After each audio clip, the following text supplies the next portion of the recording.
Have you ever wondered about the origins of humanity according to religious traditions? Today, we delve into the story of a significant figure in the Abrahamic religions, Hazrat Adam, known in English as Adam. Peace be upon him. In the tradition of Islam, Hazrat Adam is not merely a historical figure, but a prophet, the first man and the father of all humanity.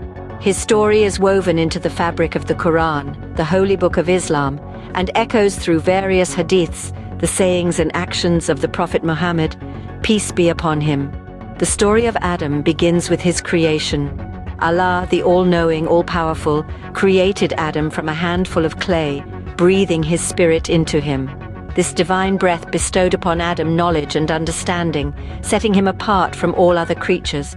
Allah placed Adam in paradise, a place of beauty and abundance, where he ruled over all other creatures. In this paradise, Adam and his wife Hawwa, known in English as Eve, were instructed to enjoy everything except for one specific tree. However, they fell into the trap of temptation, instigated by Satan, and ate from the forbidden tree. This act of disobedience led to their expulsion from paradise, marking their descent to earth. On earth, Adam and Hawwa began their journey as the first parents of humanity.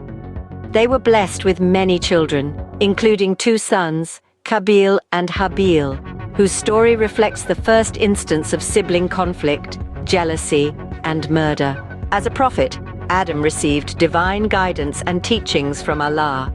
He passed on this wisdom about worship and submission to God to his descendants. His story serves as a powerful reminder of human fallibility, the importance of repentance, and the boundless mercy of Allah. Adam, as depicted in Islamic tradition, is a figure of humility and righteousness. Despite his initial mistake, he sought forgiveness from Allah with sincere repentance. His story serves as a stark reminder of the importance of obeying Allah's commands, seeking his forgiveness, and continuously striving for righteousness. While the story of Hazrat Adam is a shared narrative across the Abrahamic religions, it's worth noting that there may be variations in the details and interpretations within each faith tradition. In conclusion, Hazrat Adam's story has a profound significance in Islam. As the first human, the first prophet, and the first to seek forgiveness from Allah, his life serves as a crucial guide for all of humanity. His story is a powerful testament to the human capacity for repentance and the infinite mercy of Allah.